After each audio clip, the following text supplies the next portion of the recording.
저는 여러분과 함께 오늘 잠언 25장 13절의 말씀을 가지고 얼음냉수 같아서 라는 제목으로 함께 하나님의 말씀을 나눌 수 있기를 소망합니다. 오늘 우리가 함께 읽었던 본문의 내용이었던 이 책은, 잠언은 지혜의 사람 솔로몬이 지은 지혜에 관한 책이죠. 솔로몬은 지혜가 무엇인지 잠언을 통하여서 자세히 잘 알려주고 있습니다. 참된 지혜는 깊은 연구를 통해 얻어지는 노력의 결과가 아닌 하나님을 의뢰하고 그를 신뢰하는 마음 자세에서 얻어지는 것이다 라는 것을 우리는 알 수 있게 될 것이죠. 솔로몬은 곧 지혜다 라고 말할 수 있을 만큼 지혜의 사람을 말할 때에는 단연코 솔로몬을 가장 먼저 우리는 들게 될 겁니다. 그런데 그 지혜의 사람인 솔로몬은 하나님께로부터 지혜를 얻은 사람이죠. 그러니 정리하면 어떻게 될까요? 솔로몬이 전하는 지혜의 핵심은 다름 아닌 사람 솔로몬이 아닌 하나님이란 사실입니다. 하나님께서는 지혜의 근본이시고 지혜는 하나님을 경외하는 마음으로부터 나옴을 잠언을 통하여 우리는 잘 알 수 있기 때문입니다. 그런데 오늘 본문인 25장 솔로몬의 잠언은 솔로몬 시대에 정리가 된 것이 아닙니다.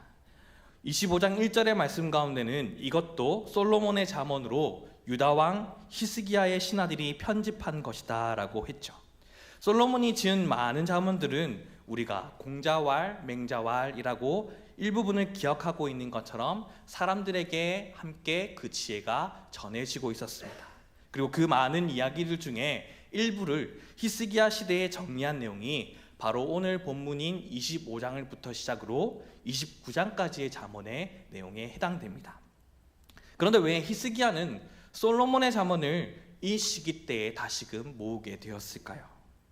솔로몬 시대의 문화의 키워드는 다름 아닌 본인이 지혜인 것처럼 지혜가 그 당시의 문화의 키워드였습니다. 큰 나라를 이루고 많은 나라들이 우러러 볼 수 있는 지혜를 소유하는 것, 그 지혜를 소유한 솔로몬에게 수많은 나라의 지혜자들이 와서 가르침을 받았다는 사실만 보더라도 그 당시 때에 이슈가 되었던 단어라고 한다면 단연코 지혜일 겁니다. 그리고 솔로몬은 다른 사람에게 없는 세상의 화두의 답인 지혜, 곧 하나님을 소유하고 있었던 사람이었죠. 다들 내가 옳으냐, 너가 옳으냐 라고 할 때에 여호와를 경외하는 것이 지식의 근본이라는 세상에 전혀 다른 출발점에서 시작했기 때문에 세상과 전혀 다른 깊이 있는 다른 나라와의 지혜와는 전혀 구분할 수 있는 것이었습니다. 그런 솔로몬의 잠언이 히스기야의 시대로 전달되었습니다. 잠언 25장 앞에 있는 솔로몬의 잠언도 같이 아마 전달되었겠죠. 그런데 시대가 많이 바뀌었습니다.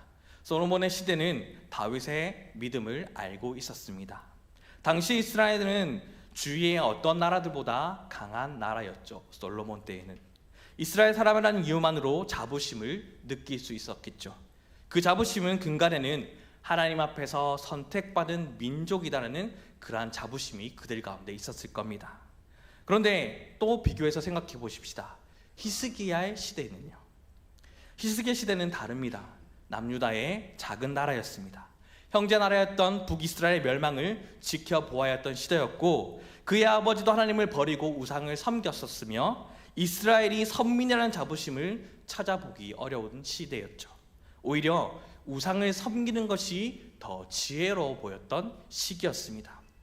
주위에 아시리아나 바벨론, 이집트와 같은 고대 문명을 기반으로 한 나라의 지혜가 이스라엘 지혜보다 더 유명해지기 시작했던 때였죠.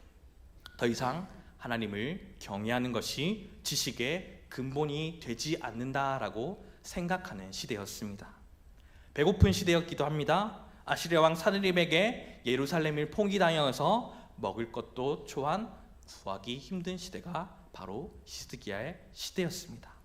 이런 때에 히스기야 왕은 잠언을 모았다는 사실 자체가 오히려 이때에 말씀이 필요한 때다라는 것을 깨달았던 거겠죠. 그래서 솔로몬의 잠언을 다시금 모읍니다. 오늘날도 마찬가지입니다. 우리에게 주시는 그래서 첫 번째는 하나님의 말씀이 이 시대에서 무시될수록 더욱 하나님의 사람들은 말씀에 집중해야 된다는 거죠. 말씀의 능력으로 모든 어려움을 이겨내야만 하고 말씀으로 우리는 모든 것을 이겨낼 수 있습니다. 말씀의 능력으로 그러한 삶을 살아가는 사람은 하나님의 마음을 시원케 하는 사람이 될 겁니다. 우리뿐만 아니라 자녀들도 이를 위해 여름 캠프에 통해 말씀을 가까이, 하나님을 가까이 해야 하는 이유가 바로 여기에 있는 것이죠. 매년마다 그렇겠지만 무더운 여름에는 다름 아니란 물이란 단어가 가장 관심 있게 생각해보고 주의 깊게 살펴보는 시기입니다. 장마를 기점으로 농사의 판가름을 생각하기도 하기에 적정량의 물이 적당한 때에 잘 내리길 바라죠. 또 생각합니다. 너무 덥기 때문에 수분을 잘 보충해야 하는 것을 어느 계절들보다 더 신경을 쓰면서 우리는 살아가고 있습니다. 그래서인지 오늘 말씀을 전하기 위해 잠언 25장의 말씀을 묵상하다가 물과 관련된 단어들이 계속해서 느껴지게 되었습니다. 오늘 본문인 13절의 말씀인 충성된 사자는 그를 보낸 이에게 마치 추수한 날에 얼음 냉수 같아서 능히 그 주인의 마음을 시원하게 한다라고 표현되어 있는 것처럼, 21절에는 내 원수가 배고파하거든 음식을 먹이고 목말라 하거든 물을 마시게 하라라고 하는 것처럼, 25절 말씀에 먼 땅에서 오는 좋은 기별은 목마른 사람에게 냉수와 같다라고 하는 표현처럼 물이라는 단어, 냉수라는 단어가 묵상 가운데 계속해서 와 닿았습니다. 이 말씀들을 몇 번이고 되뇌이고 묵상하면서 우리의 머릿속에, 우리 마음속에 깊이 되뇌어야 할 것 같습니다. 누가 이 시대에 얼음 냉수 같은 사람인가? 누가 이 시대에 물과 같은 사람인가? 누가 우리를 불러내신 주인의 마음을 시원하게 해드릴 얼음 냉수 같은 사람인가? 라오디게아 교회들은 들여다보면 주님은 차든지 덥든지 하라 하셨지만 미지근한 교인들이 많아 토해버리신다라고 말씀하시지 않았습니까? 우리가 즐겨다니는 카페에서도 핫, 아이스 두 가지 중에 선택해야 하듯이 하나님이 보실 때에 뜨거운 차와 같은 맛있는 신앙이 되든지 시원한 얼음 냉수 같이 기분 좋은 신앙이 되어야 하는데, 우리는 오늘도 미지근한 상태로 주님 앞에 우리의 삶을 드리고 있는 것은 아닙니까? 어떤 물건이라도 기능, 디자인, 튼튼함에 있어서든 부족한 것이 있으면 그것을 사용하는 사람에 있어서 만족함과 흡족함을 다 주진 않을 겁니다. 마찬가지입니다. 물건뿐일까요? 사람도 마찬가지입니다. 사용함에 있어서 주인의 마음에 만족을 주고 흡족해주는 사람을 만나기는 여간 쉽지 않습니다. 무슨 일을 맡겨도 안심이 되고 무슨 일 하여도 주인이 기대한 이상으로 해내는 사람을 만날 수 있다고 한다면 우리 삶 가운데의 큰 복이라 할 수 있겠죠. 제가 사역지를 옮길 때에도 또 이곳에 사역을 옮겨질 때에도 꼭 했던 기도, 또 해야만 하는 기도 중에 하나가 그런 사람들을 위한 기도입니다. 주님이 부르시기에 전화기에 올 때에도 마찬가지로 기도하였고, 그렇게 기도하며 지금도 사역을 해나가고 있고, 어느 때간지는 모르겠지만 여기서 사역을 할 때에 또 앞으로 하나님께서 펼쳐주실 사역의 현장 가운데서도 그렇게 할 터이지만, 하나님께서는 한 사람을 통하여서도 하나님의 일을 반드시 하시겠지만 결국 주님도 제자를 부르시고 그 제자들에게 하나님의 지상명령을 맡겨주셨듯이 오늘도 주의 이름으로 함께하는 공동체를 통하여 하나님의 일을 하시기를 원하시니 함께하는 이의 중요성을 너무나도 잘 알고 소중히 여기기에 늘 그렇게 기도합니다. 그것이 오늘 본문 충성된 사자는 그를 보낸 이에게 마치 추수하는 날에 얼음 냉수 같아서 능히 그 주인의 마음을 시원케 한다라는 사람이고 그와 함께 동력해 나가는 사람이 아닐까요? 얼마나 좋은 말씀입니까? 하나님 나라의 추수하는 날을 위해 예비된 얼음 냉수와 같은 사람, 그러한 공동체. 모자라는 것이 아닌 추수와 같이 차고 넘치는 은혜의 때에 귀하게 쓰임받고 칭찬받는 사람, 그런 공동체가 제가 되기를, 또 우리가 되기를, 우리 가정이 되기를, 교회가 되기를, 이 나라 이 민족이 되기를 기대해야 되지 않겠습니까? 이 말씀 좋죠. 근데 선뜻 와닿지가 않네요. 아니요, 힘들어요 라고 하면서 시작도 하지 않은 채 어깨에 짐 한가득 올리고 계실 수도 있겠지만, 사실 우리는 삶을 살아갈 때에 기대 이하의 사람이 되는 것보다 오히려 기대 이상의 사람이 되는 것이 더 쉬운 일일지도 모르겠습니다. 우리가 자녀를 양육하실 때를 살펴보면 충분히 알 수 있을 겁니다. 여러분이 자녀를 양육하시다가 자녀들을 바라볼 때에 기쁘고 행복할 때를 느낄 때가 언제입니까? 자녀가 자기 힘에 넘치는 어떤 일을 감당해야만 기쁘십니까? 그런 것을 기대하면서 너 이거 해야 돼, 저거 해야 돼 라고 하며 닥달하며 사는 것이 우리 부모의 마음입니까? 아니겠죠. 자녀가 그저 자기 일에 최선을 다해 오늘도 그 일을 해나갈 때에, 약속한 그 일들에 대해서 오늘도 그 일을 지켜나가려고 할 때 부모는 기뻐합니다. 기대하지 않았지만 작고 예쁜 짓을 할 때에 부모는 행복해합니다. 아니요, 오히려 아무것도 하지 않고 모자라다 할지라도 나는 그 아이를 볼 때마다 너무나도 좋아요, 존재만으로도 좋아요 라고 고백하게 될 것입니다.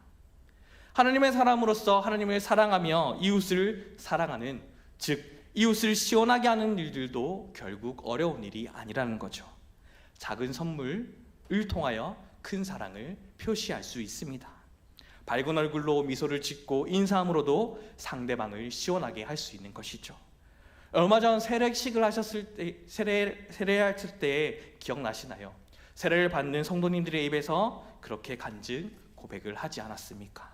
저녁에 성도님들의 미소와 친절이 세상에서 잘 받지 못했던 것이다. 이유가 참 궁금했습니다.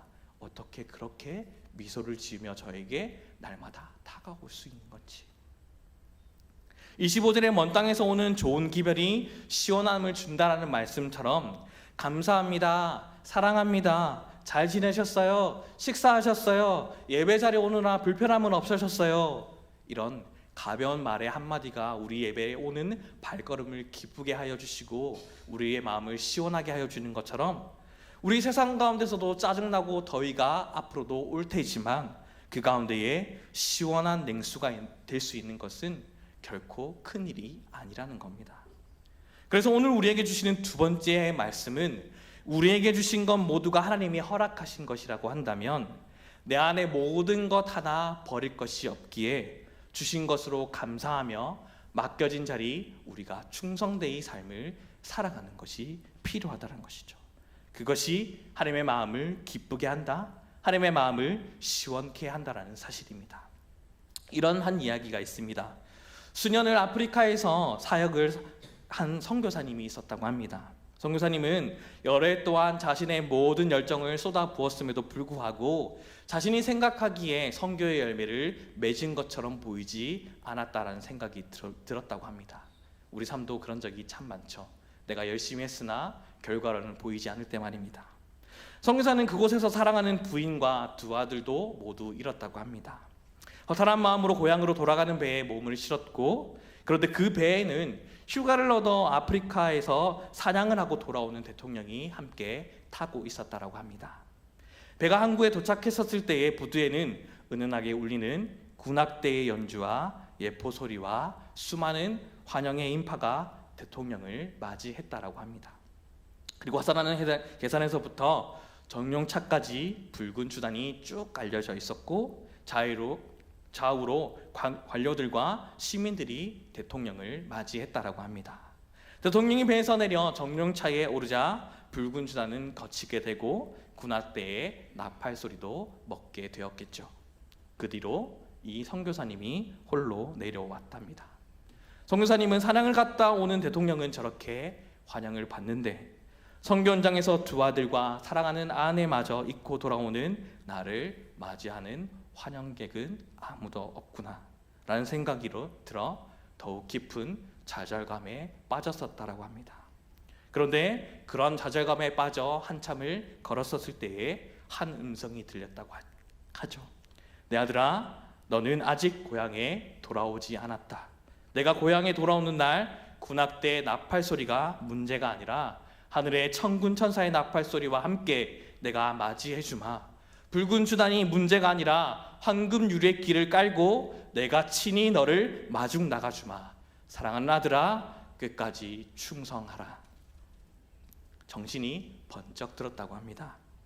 그동안 진리를 깨닫지 못하고 충성을 다하지 못했던 죄를 회개하고 다시금 아프리카로 돌아갔다고 합니다. 그리고 생명을 다할 때까지 충성하는 신실한 일꾼으로 삶을 살았다고 합니다.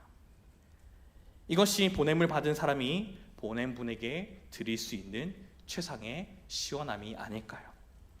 충성이라는 말은 사전에서는 진정에서 우러나는 정성으로 풀이하고 있습니다. 한자의 모양도 이렇게 표현하는데 마음 중심으로 말을 이루는 것. 주인의 명령, 뜻에 따라 중심에서 우러나는 마음으로 행동하는 것이 충성이라고 합니다. 이 충성스러운 마음은 우리 그리스도인이 맺어야 할 성령의 열매이자 생명의 면류관이 약속되어 있는 일꾼의 자세일 겁니다. 그래서 마태복음 24장 45절에서는 충성되고 지혜 있는 종이 되어 주인에게 그 집 사람들을 맡아 때를 따라 양식을 나눌 자가 누구냐라고 하실 때에 46절의 말씀을 보면 주인이 올 때에 그 종이 이렇게 하는 것을 보면 그 종이 복이 있으리로다 라고 하면서 주인의 마음을 흡족해 시원하게 하는 종은 하나님의 일을 맡길 수 있는 자격이 충성된 마음의 소유자라는 것을 나타내고 있는 것이죠. 우리가 잘 알고 있는 고린도전서 4장 2절 말씀에는 어떻게 표현하고 있습니까? 그리고 맡은 자들에게 구할 것은 충성이라. 그리고 요한계시록 2장 10절에서는 너는 장차 받을 고난을 두려워하지 말라. 볼지어다 마귀가 장차 너희 가운데서 몇 사람을 옥에 던져 시험받게 하리니 너희가 10일 동안 환난을 받게 될 거고 내가 충성하라. 그리하면 내가 생명의 관을 너에게 줄 것이다 라고 기록하고 있지 않습니까? 우리 환경을 초월하여 날마다 충성된 일꾼을 위해 예비된 상급이 정해져 있는 그러한 우리의 모습이자 우리의 자세가 되어야 되는 것이죠. 우리가 충성이란 말을 또 사실적으로 느낄 수 있는 말씀이 누가복음 17장 7절부터 10절까지의 말씀입니다. 이 말씀은 우리가 함께 새 번역의 말씀으로 함께 보려고 하는데 한 목소리로 함께 읽어보도록 하겠습니다. 함께 읽겠습니다. 시작. 너희 가운데서 누구에게 밭을 갈거나 양을 치는 종이 있다고 하자. 그 종이 들에서 돌아올 때에 어서 와서 식탁에 앉아라 하고 그에게 말할 사람이 어디에 있겠느냐. 오히려 그에게 말하기를 너는 내가 먹을 것을 준비하여라. 내가 먹고 마시는 동안에 너는 허리를 동이고 시중을 들어라. 그런 다음에야 먹고 마셔라 하지 않겠느냐. 그 종이 명령한 대로 하였다고 해서 주인이 그에게 고마워하겠느냐. 이와 같이 너희도 명령을 받은 대로 다 하고 나서 우리는 쓸모없는 종입니다. 우리는 마땅히 해야 할 일을 하였을 뿐입니다 하여라. 아멘. 이것이 주인으로부터 오는 종의 충성된 자세의 모습일 겁니다. 이것이 주인의 마음을 시원하게 하는 무더위 속의 얼음 냉수 같은 신앙입니다. 그런데 우리는 자신의 환경과 상황을 내세우면서 주어진 일에 성실하지 못할 때가 얼마나 많이 있습니까? 하나님의 계획 속에 모두가 함께 사역을 합시다. 우리 교회가 이 일을 진행하려고 합니다. 함께 동참하십시오 라고 했었을 때에 우리는 여건이 성숙되지 않았음을 핑계하며 아직 기회가 아니니, 아직 우리 교회는 할 때가 아니니, 우리 교회는 돈이 없으니 라고 하며 모든 환경들이 주저하려고 합니다. 재능이 없고 너무 바쁘고 너무 피곤하고 너무 춥고 너무 덥고 돈이 없고 왜 이렇게 일을 진행하려는 등의 말로 내가 싫고 내가 하지 않는 일이니 내가 민망해서 그냥 다시 다 하지 않게 해야겠다라는 등의 자세는 하나님께 대한 성실하지 못한 자세가 될 것이겠죠. 찬송가의 이름이 많이 오른 사람들 중에 찬송의 여왕이라고 불리는 환희 제인 크로스비라는 분이 있습니다. 이 사람은 수많은 찬송의 지를 지었습니다. 하지만 크로스비는 태양도 볼 수 없고 아름다운 자연도 그릴 수 없는 소경이었습니다. 세후 6개월 만에 소경이 된 그녀에게 삶의 의미도 희망도 없었습니다. 할 수 있는 일이라곤 타고난 운명에 따라 안일하게 그냥 살아가는 것이 최선의 삶인 것처럼 보일 사람이었습니다. 그래서 다른 사람도 그녀에게 기대하지 않았겠죠. 그러나 크루스비는 무작정 아련하게 살다가는 죽을 수밖에 없다라는 사실을 깨닫고 주님께 부르짖으며 눈물 나는 기도를 또 그와 같은 삶을 드렸을 것입니다. 그러던 크루스비에게 하나님께서 영감을 넘치게 하여 주셨고 주옥 같은 찬송시가 되었다라고 합니다. 간단하게 제목만 나열하며 불러드릴까요? 나의 갈 길 다가도록 예수 인도하시니 나의 영원하신 기업 생명보다 귀하다 예수로 나의 구주 삼고 성령과 피로써 거듭나니 오 놀라운 구세주 예수 내 주. 제목만 우리가 불러도 이미 너무나도 잘 알고 있는 찬송의 시를 이 여인이 짓게 되었다고 합니다. 태초부터 지금까지, 초대교회로부터 지금의 교회에 이르기까지 모든 환경과 여건을 뛰어넘어 생명을 걸고 충성한 사람들에 의해 이 교회는 지켜져 왔습니다. 지금도 하나님께서는 그런 삶을 기억하시고 그런 사람 공동체를 통하여 일하고 계시겠죠. 하나님의 마음만을 시원케 한 것이 아닙니다. 오랜 시간을 내려오면서 수많은 사람들을 감동시켰고 수많은 사람들의 마음을 시원케 하셨고 그 시원한 마음 가운데에 복음이 자리 잡게 하여 주었겠죠. 이 말씀을 듣는 저와 여러분이 그 뒤를 이어 하나님의 마음을 그리고 많은 사람들의 마음을 시원하게 할 충성된 일꾼이 될 차례로 살아가야 함을 우리에게 말씀하고 있는 것은 아닙니까? 그러면 지금 우리가 어떻게 하는 것이 하나님의 마음을 시원하게 하며 사람들을 시원하게 하며 충성된 삶을 살아가는 삶일까요? 다른 것 없습니다. 누가복음 3장 7절부터 15절의 말씀에는 이렇게 표현하고 있는데요, 간략하게 한번 이야기를 드려보려고 합니다. 요한이 자기에게 세례를 받으러 나오는 무리에게 말을 하였습니다. 그에게 알맞는 열매를 맺으라고요. 좋은 열매를 맺지 않는 나무는 다 찍어서 불 속에 던지신다. 그래서 무리가 궁금하여 요한에게 물었습니다. 그러면 우리는 무엇을 해야 합니까? 요한이 대답했습니다. 속옷을 2벌 가진 사람은 없는 사람에게 나누어 주고 먹을 것을 가진 사람도 그렇게 하여라. 세리들도 세례를 받으러 와서 그렇게 물었다고 합니다. 선생님, 그럼 우리는 무엇을 해야 합니까? 요한은 그들에게 대답을 하였습니다. 너에게 정해준 것보다 더 받지 말아라. 또 군인들도 와서 물었다고 합니다. 그러면 우리들은 무엇을 해야 합니까? 요한이 그들에게 대답하였습니다. 아무에게도 협박하여 억지로 빼앗거나 거짓 고설을 하여 빼앗거나 속여서 빼앗지 말고 너희의 봉급으로 만족하게 여가라. 백성이 그리스도를 고대하는 터에 모두들 마음속으로 요한에 대하여 생각하기를 그가 그리스도가 아닐까 하였다고 기록하고 있습니다. 이 말씀 새로게 나온 무리들이 자신들이 해야 될 일에 대해서 질문한 내용과 그에 대한 답변의 내용, 우리가 잘 알고 있는 말씀의 내용일 겁니다. 하지만 이 물음과 답변은 오늘날 우리가 충성된 삶을 살아가는, 하나님의 마음을 시원케 하는 사람으로서 어떠한 모습으로 살아갈지에 대한 동일한 해답이 되는 것은 아닙니까? 오늘도 하나님께서는 우리의 삶 가운데에 가정에서 또 직장에서 살아가고 있는 삶의 자리에서 또 그리스도 이름으로 모인 이 교회 공동체에서 그러한 삶을 살아내라고 말씀하십니다. 가까이에서 할 수 있는 일에 충성하는 것, 손쉽게 할 수 있는 일, 우리가 할 수 있는 일부터 각자의 생활 가운데에 충성하는 것, 그것이 오늘 우리의 삶 가운데에 하나님의 냉수와 같은 하나님의 마음을 시원케 하는 사람이 될 겁니다.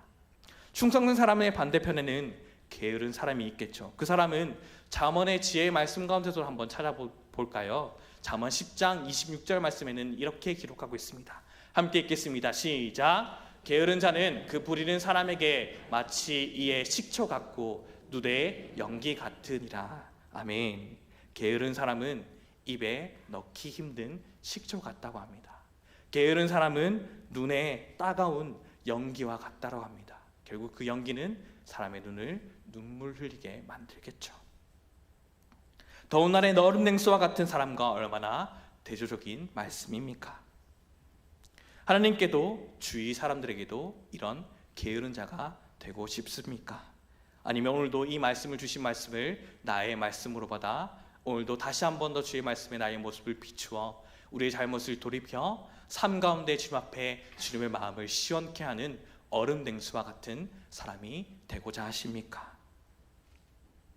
하나님 앞에서 게으른 자로 살아기보다 무덥고 답답한 자리를 박차고 일어서서 다시금 살아가는 삶의 자리에서 누구보다 먼저 하나님의 마음을 또 이웃들을 시원케 하는 삶이 여러분의 삶이 될 수 있기를 간절히 소망합니다. 하나님의 마음을 답답게 하는 사람이 되지 맙시다. 다른 사람의 눈에 걸리고 그 마음을 답답하게 하는 사람은 결코 되지 맙시다. 은혜 받은 자, 은혜 받은 자답게 그 사랑에 감사하며 충성되이 삶의 예배를 드릴 때에 얼음 냉수와 같이 하나님의 마음을 시원케 하는 우리 삶이 될 수 있기를 간절히 소망합니다. 다 함께 기도하겠습니다.